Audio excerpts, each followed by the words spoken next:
하나님이 사랑하시는 비산동교회 성도님들, 지난 하루 동안 평안하셨습니까?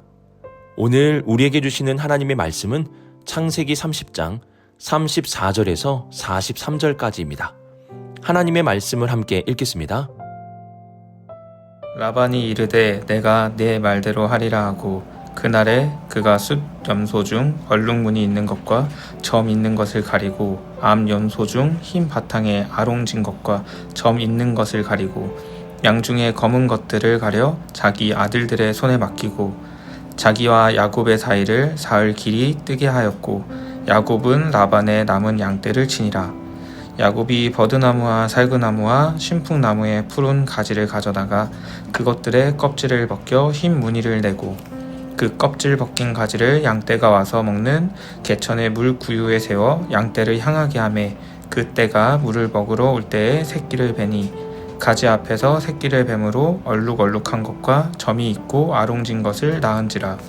야곱이 새끼 양을 구분하고 그 얼룩무늬와 검은 빛 있는 것을 라반의 양과 서로 마주보게 하며 자기 양을 따로 두어 라반의 양과 섞이지 않게 하며 튼튼한 양이 새끼 뵐 때에는 야곱이 개천에다가 양떼의 눈앞에 그 가지를 두어 양이 그 가지 곁에서 새끼를 베게 하고 약한 양이면 그 가지를 두지 아니하니 그렇게 함으로 약한 것은 라반의 것이 되고 튼튼한 것은 야곱의 것이 된지라. 이에 그 사람이 매우 번창하여 양떼와 노비와 낙타와 나귀가 많았더라. 아멘. 기도하겠습니다.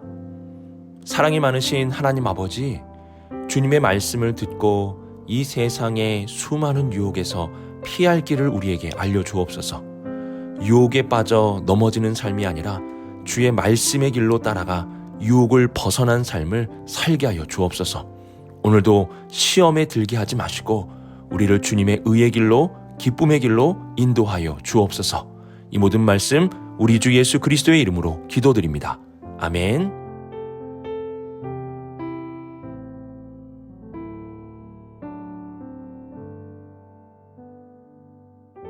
34절을 보시면 라반은 야곱의 말대로 하리라 라고 답합니다. 여기서 말하는 야곱의 말이라는 것은 라반의 양과 염소들 중에서 새끼가 태어나는데 태어나는 새끼들 중에서 검정이나 흰색이 아닌 여러 색이 혼합된 것이 나오면 그것을 야곱의 소유로 인정하겠다는 것입니다. 저도 시골에서 가끔씩 염소를 보았는데요. 염소의 대부분은 검정색이었고 가끔 흰색 염소를 보긴 했습니다. 하지만 한 가지 이상의 색이 혼합된 염소를 본 적은 없는 것 같습니다. 더욱이 양은 그저 흰색 양만 보았던 것 같습니다. 그런데 야곱은 라반에게 한 가지 이상의 색을 가지고 태어난 양과 염소를 자기의 소유로 가지겠다고 말하였습니다. 그리고 라반은 그 말대로 하라고 답하였지요. 우리가 잘 알듯이 라반은 욕심이 많은 사람입니다. 그러한 라반이 야곱의 말에 알겠다라고 말한 것은 한 가지 이상의 색을 가진 양이나 염소가 태어날 확률이 많지 않음을 알았기 때문입니다. 염소는 보통 검은색이고 양은 보통 흰색입니다. 라반이 볼 때는 야곱의 요구가 굉장히 적은 값이라고 여겼고 그래서 그렇게 해도 된다라고 허락한 것입니다. 그리고 야곱도 라반이 욕심이 많은 사람이라는 것을 알았기에 많은 것을 요구하려고 하지는 않았던 것으로 보입니다. 그런데 35절을 보시면 라반은 바로 그날에 자신의 염소와 양을 구분하기 시작합니다. 그리고는 한 가지 이상의 색을 가지고 있는 양과 염소를 전부 가려내어서 자신의 아들들에게 맡겨버립니다. 야곱에게는 온전한 하얀색이나 검정색을 가진 양과 염소만 보내게 됩니다. 그리고 36절을 보시면 라반은 구분한 양과 염소가 서로 만날 수 없도록 무려 사흘 길을 벌려 놓았습니다. 이렇게 된다면 야곱이 가지고 간 양과 염소 떼를 통해서는 한 가지 이상의 색을 가진 새끼가 태어날 수는 없게 될 것이 분명했습니다. 이렇게 라반은 보통 사람이 아닙니다. 그냥 내버려 두어도 한 가지 이상의 색을 가진 양과 염소가 태어나기는 어려웠을 것입니다. 그런데 그 작은 것도 주고 싶지 않아서 자신의 양과 염소를 구분해서 단색을 가진 것만 야곱에게 보내고 있는 것입니다. 그는 야곱에게 하나도 주고 싶지 않았던 것입니다. 어제 말씀 30절을 보시면 라반은 야곱 덕분에 그의 재산이 증식되었다는 것을 알고 있었습니다. 그러면 고마운 마음을 가지고 야곱에게 무언가라도 더 해줘야 하는 것 아닙니까? 또한 야곱은 라반의 노예가 아니라 사위입니다. 자신의 딸들의 남편입니다. 그러면 더 챙겨줘야 하는 것 아닙니까? 그런데 라반은 야곱에게 하나도 주지 않고 자신만 많은 것을 가지려고 하고 있습니다. 라반은 정말 욕심이 많은 사람입니다. 우리는 라반을 통해서 욕심에 대해 생각을 해보아야 합니다. 욕심이라는 것은 많이 가지려고 하는 마음만을 말하는 것은 아닙니다. 그래서 많은 것을 가진 부자가 꼭 욕심이 많다라고는 말할 수 없습니다. 왜냐하면 욕심이라는 것은 많이 가진 사람을 향한 말이 아니라 나누지 않는 사람을 향해 하는 말이기 때문입니다. 내가 많은 것이 있는데 그것을 가지고 나눈다면 그 사람은 욕심이 많은 사람이라고 할 수 없습니다. 욕심이 많은 사람은 적은 것이 있어도 나눌 줄 모르는 사람을 가리키는 말입니다. 라반이 욕심이 많다는 것은 양과 염소가 많아서 그런 것이 아니라 그것을 조금도 야곱에게 나누어 주려고 하지 않는 마음이 있었기 때문입니다. 우리 조상들은 콩 한 쪽도 나누어 먹어라는 지혜로운 속담을 남겨주었습니다. 콩 한 쪽을 나누어 먹으면 먹는 사람들이 다 배고프게 됩니다. 콩 하나만 먹어도 배고픈데 그것을 나누어 먹으면 간에 기별이라도 가겠습니까?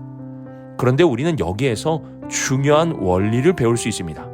콩 한 쪽도 나누어 먹으라는 말은 나누어 먹어서 모두 배부르게 살라는 것이 아니라 욕심을 가지지 말고 살라는 뜻입니다.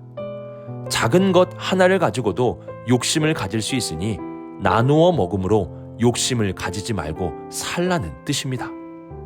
성경은 욕심이 잉태한 즉 죄를 낳고 죄가 장성한 즉 사망을 낳게 된다라고 말씀합니다. 그래서 우리는 욕심을 가지지 않는 삶을 살아야 합니다.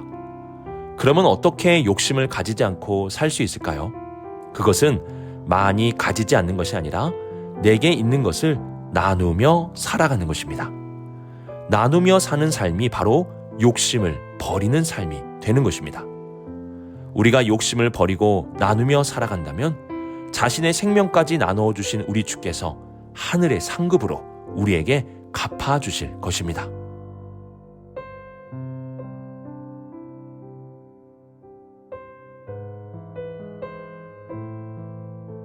라반은 자기 욕심으로 인해 야곱에게 한 푼도 주고 싶지 않아서 양과 염소를 구분해 놨습니다. 그래서 야곱에게는 모든 단색의 짐승들만 가득하게 되었습니다. 이렇게 된 상황이라면 여러분은 어떻게 하시겠습니까? 일반적으로는 어쩔 수 없다고 하면서 포기하기 쉬울 것입니다. 한 가지 이상의 색을 가진 양이 한 마리라도 있어야 교배를 잘해서 자신의 몫을 만들 수 있는 거 아니겠습니까?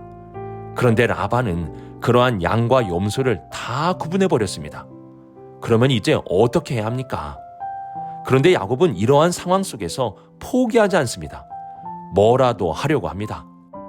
37절을 보시면 그는 버드나무와 살구나무와 신풍나무의 푸른 가지를 가져다가 그것들의 껍질을 벗겨 흰무늬를 내고 그것을 양에게 보게 하였습니다. 야곱이라는 사람의 특징이 있다면 그것은 포기하지 않는 것입니다. 야곱은 오늘 말씀에서도 포기하지 않는 그의 성품을 보여주고 있습니다. 우리가 잘 알듯이 야곱의 삶은 포기하지 않는 삶으로 시작하였습니다. 어머니 뱃속에서부터 형을 이기려고 싸우면서까지 포기하지 않았고 결국 포기하지 않고 형의 발꿈치를 잡고 태어난 사람이 바로 야곱입니다. 그는 형의 장자권을 얻기 위하여 포기하지 않았습니다. 문제는 그의 이러한 포기하지 않음으로 인하여 그의 삶은 깨지게 되었다는 것입니다. 야곱에게 있어서 포기하지 않음은 그의 인생의 오점이었고 그의 성품의 단점이었습니다. 그의 성품이 그대로 이어져서 라헬을 위하여 14년을 종처럼 포기하지 않고 수고하며 살았습니다. 또한 오늘 말씀에서도 라반이 하나도 주지 않으려고 했지만 야곱은 포기하지 않았습니다. 아직까지도 그는 포기하지 않는 삶을 살고 있습니다. 자신이 얻고자 하는 것을 위해서라면 야곱은 포기하지 않고 있는 것입니다. 하지만 우리의 토기장이 되시는 하나님은 포기하지 않으려는 야곱의 성품을 하나씩 하나씩 다듬어 가십니다. 야곱은 베델에서 하나님을 만났고 하나님은 야곱에게 약속을 주셨습니다.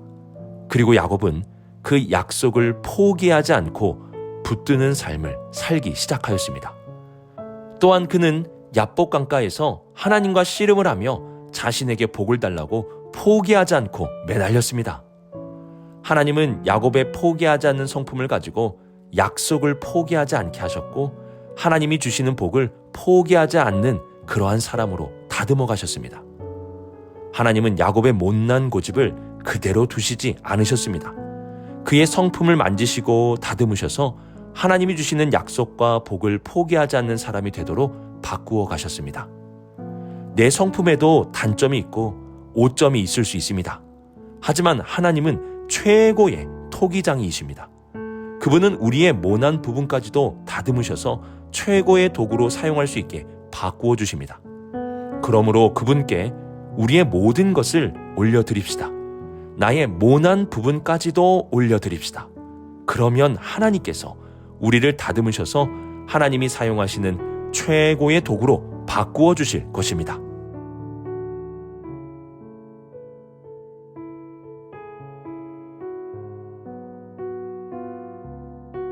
오늘 말씀 43절을 보시면 이에 그 사람이 매우 번창하여 양떼와 노비와 낙타와 나귀가 많았더라 라고 말씀합니다. 여기서 매우 번창하다 라는 히브리어가 페라츠인데요. 페라츠는 팽창, 번성을 의미하는 단어입니다. 그리고 이 단어는 창세기 28장 14절에서 하나님이 야곱에게 약속하신 단어였습니다. 제가 그 말씀을 한번 읽어보겠습니다. 내 자손이 땅의 티끌같이 되어 내가 서쪽과 동쪽과 북쪽과 남쪽으로 퍼져 나갈지며 땅의 모든 족속이 너와 내 자손으로 말미암아 복을 받으리라. 아멘. 여기서 퍼져 나갈지며 라는 단어가 있는데요. 이 단어가 바로 페라츠입니다. 하나님은 야곱의 삶에 퍼져 나가고 번성하게 될 것에 대해 약속해 주셨습니다. 그리고 그 약속대로 야곱의 모든 것에 팽창함의 복을 주신 것입니다. 오늘 말씀은 야곱의 방법과 포기하지 않음이 팽창의 복을 이루게 한 것이 아니라 하나님의 약속이 그의 삶에 팽창을 이루어 주셨다라는 것을 보여줍니다. 하나님은 야곱에게 약속하셨고 그 약속대로 그의 삶에 팽창의 복을 주셨습니다.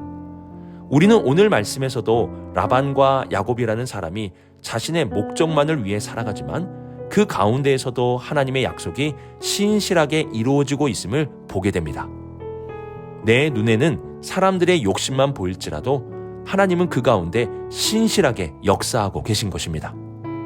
그러므로 우리 성도님들, 사람의 욕심을 보며 실망하지 마시고 그 가운데서도 신실하게 역사하시는 하나님께 소망을 두며 살아갈 수 있기를 주님의 이름으로 축복합니다. 오늘의 말씀을 묵상하며 욕심을 버리는 삶을 살 수 있기를 바랍니다. 욕심을 버리는 길은 많이 갖지 않는 것이 아니라 나누는 것입니다. 내 것을 나눌 때 욕심은 줄고 그 줄어든 만큼 하나님께서 선한 것들로 채워주실 것입니다. 또한 하나님은 우리의 오점과 단점을 만지심으로 약속과 복이 이루어지는 통로가 되게 하십니다. 그분은 우리의 삶의 최고의 토기장이십니다. 마지막으로 욕심에 눈이 멀어 살아가는 사람들을 바라보며 실망하지 마시고 그 가운데서도 약속을 이루시는 신실한 하나님께 소망을 두며 살아가는 우리 모든 성도님들이 되시길 주님의 이름으로 축복합니다. 기도하겠습니다. 사랑이 많으신 하나님 아버지, 우리의 삶에 욕심이 잉태하여 죄를 낳고 죄가 장성하여 사망을 낳는 삶이 아니라 작은 것이라도 나눔으로 하늘의 보화를 쌓고 을을 쌓는 삶을 살게 하여 주옵소서.